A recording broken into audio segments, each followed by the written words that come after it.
How's it, guys? Today we're just talking about Chelsea. We ain't gonna talk about transfer news or transfer speculations. We're just gonna look at the current squad up to date and see what's happening. So let me just clarify to date. Right now it's the 8th of July. I'm hopefully gonna post by the 9th of July, which is a Sunday. So hopefully we're talking all for tea on a Sunday. All right, so Chelsea, let's talk about the current squad that they have as of the 8th of July, current date, and we're gonna see how they're gonna go around with the next season and where we think is gonna be an area they need to, supplement an area that they did a great job in. So we have to start off. They did a lot of transfers with the Saudi Arabia League, offloading a lot of players. I don't want to call it offloading because they let go of some really good players, like Kimpembe, not Kimpembe, sorry, Koulibaly and Ziyech.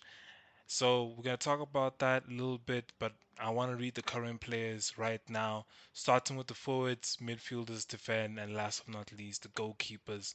So let's go. All right, so we're gonna start off with the attacks. Um, I'm not gonna mention all the players. You can just check them out, obviously. But I'm just gonna mention. I'm gonna mention some key players. I think that's gonna be pinnacle and important to this Chelsea squad that's coming to the new season.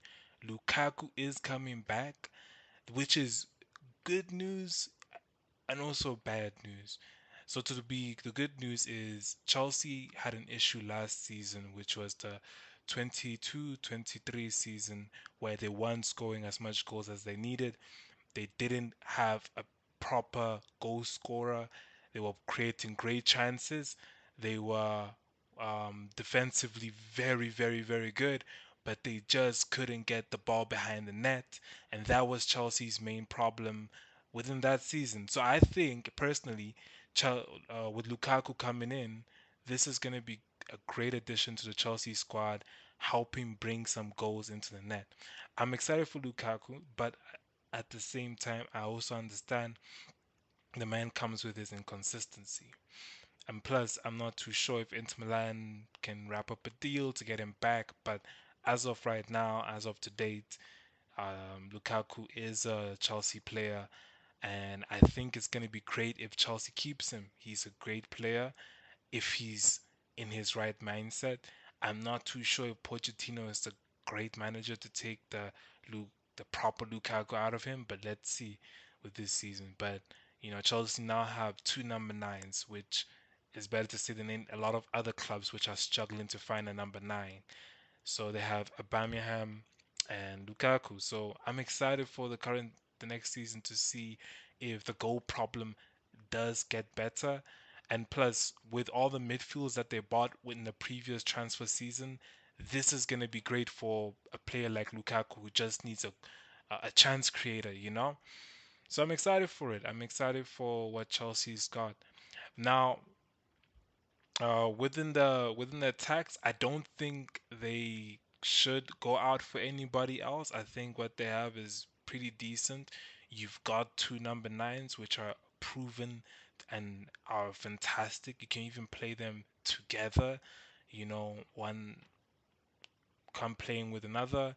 I think it's going to be fantastic because Lukaku has played with another striker in Inter Milan with Latino.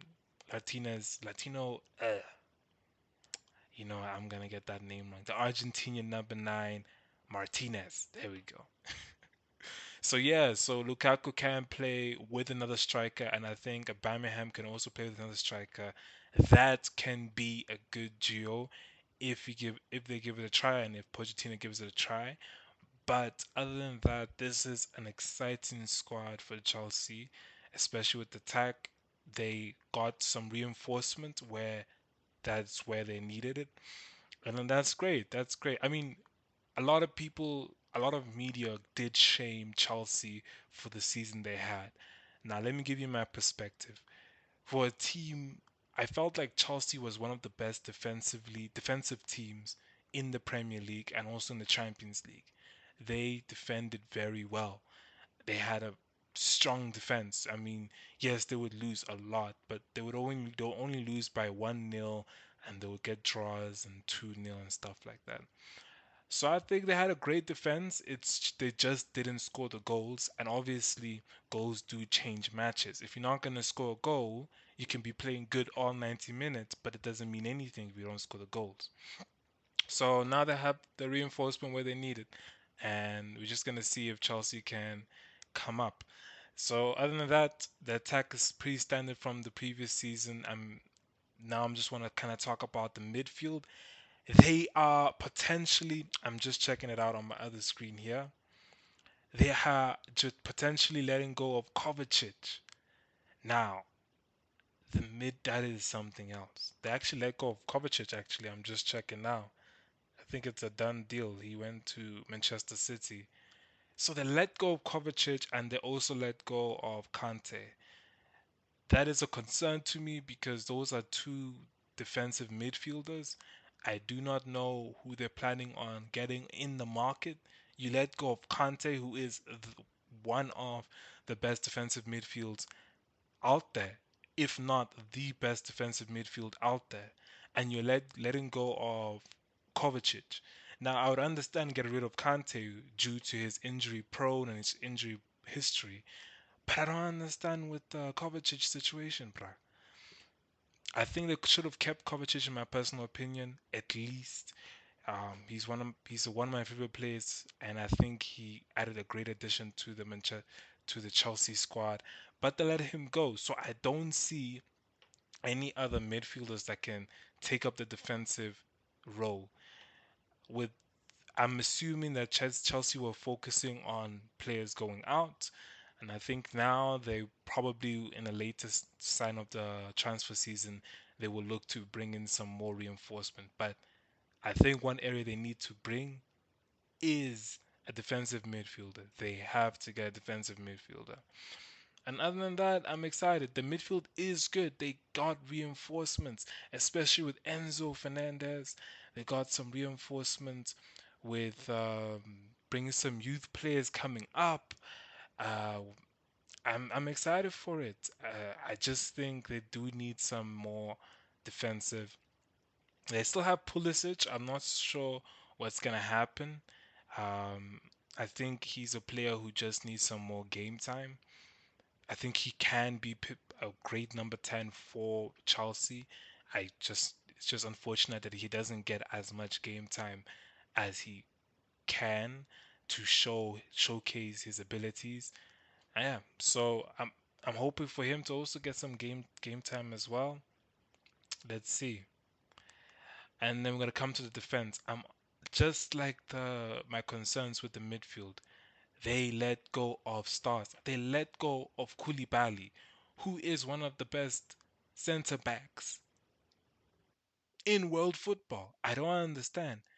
I would understand if you're letting go of Koulibaly and he's not performing, but you're letting go of Koulibaly who A is in his primes and B he did a decent job in the previous season.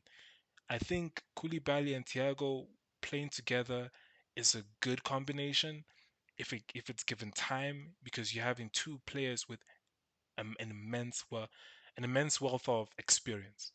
But hey, they let him go, which I don't understand. But it's fine. They still have Thiago Silva.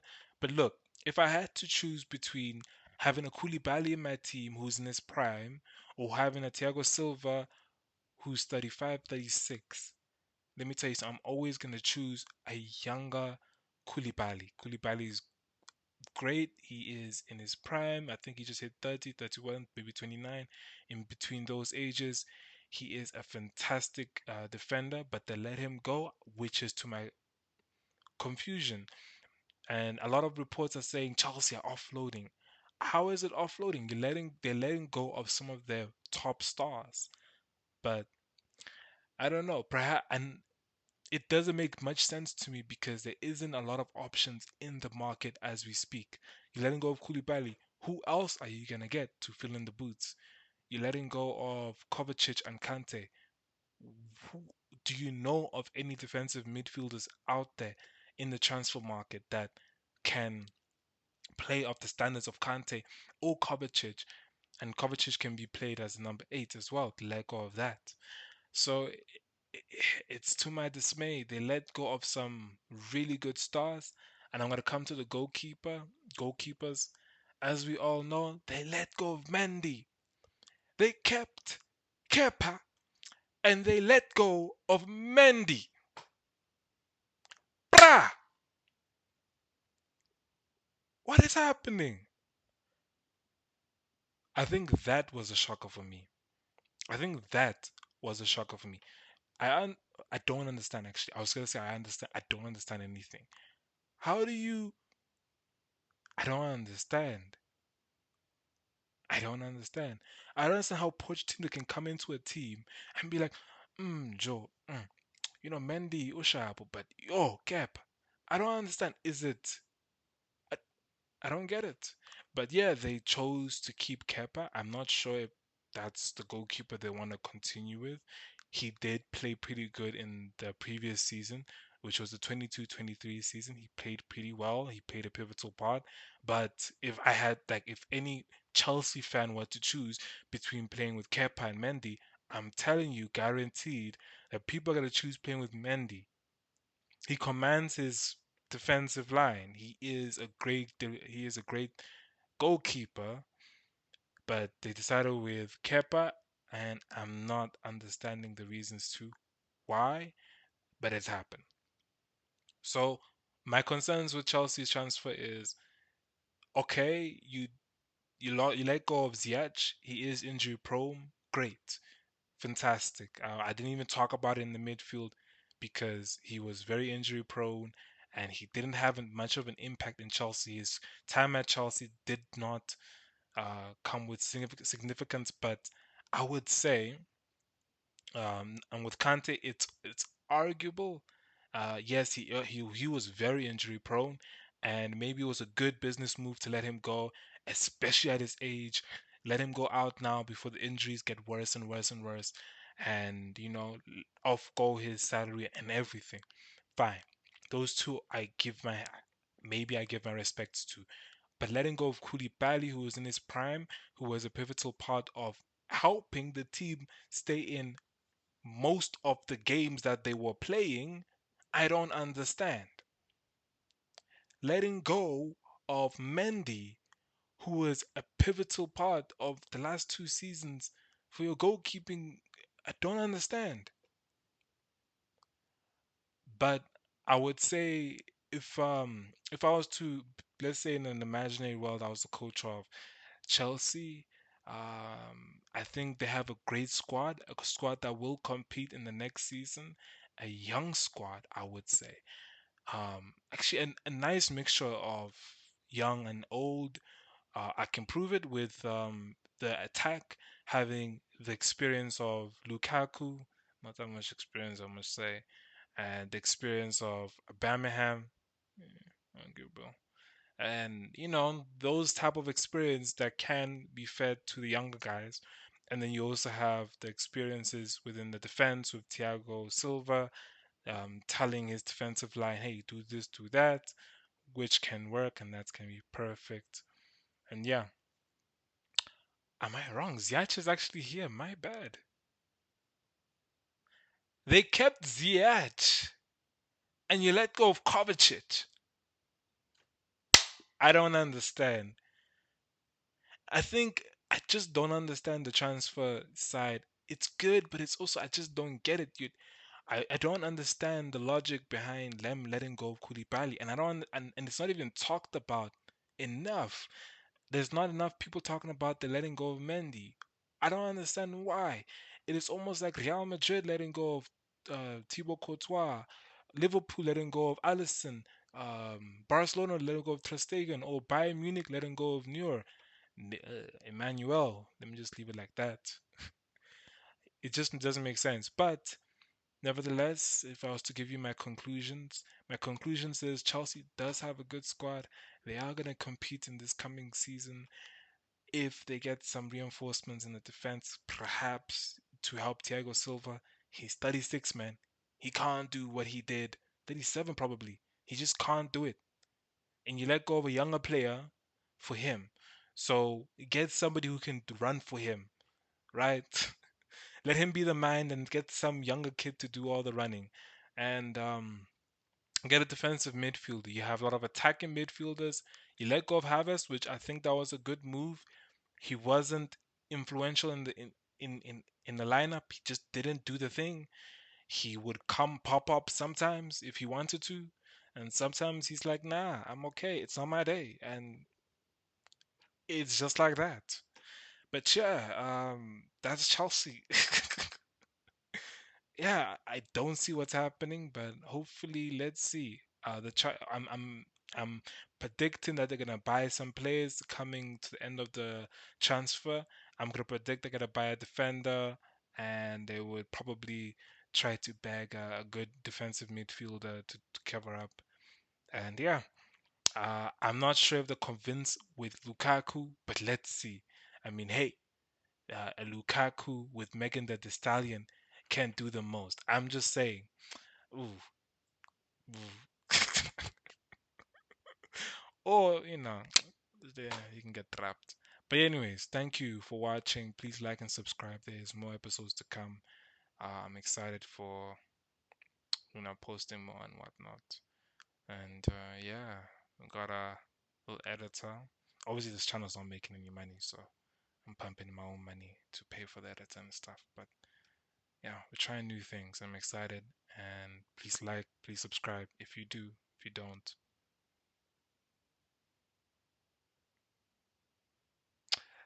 and enjoy.